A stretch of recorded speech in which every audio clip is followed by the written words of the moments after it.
réewum Sénégal ñetti kuréel ñoo ko séq pencum ndawu réew mi mooy tënk ponk yi, nguur gi moo ko war a doxal, yoon moo war a àtte. yoon nag kenn waru koo umpale. lii ab tënk la ci li képp kuy doomi réew mi war a xam. ci réewum Sénégal jalgati yoon ñetti xaaj la bu nekk ak daan yi mu war a àndal. bi ci njëkk mooy li ñu mën a jàppee njuumte wala rëcc-rëcc mel ni ngay dawal ndaamaar yore bu mu jokkoo. bi ci topp mooy ak tooñ wala jëf guy lor askan wi lu ci mel ne di tox baa di foon lu ñuy tere. ñetteel bi mooy jëfug ñaawteef guy indi lor gu yaatu mel na kuy dogaale nit ñi di leen gaañ wala di leen faat ngir jël seen alal. daan yi jëm ci njuumte ñoo gën a woyof, mën na doon ak tëj gu dul yàgg, nangu say jumtuwaay wala ndàmpaay goo war a fay.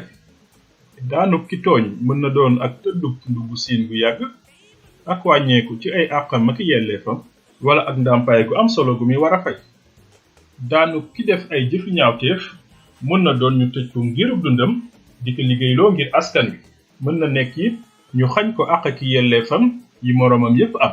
ñu fàttali ni njariñul yoon dëgg du tëj waaye mooy fexe ba kenn du jalgati.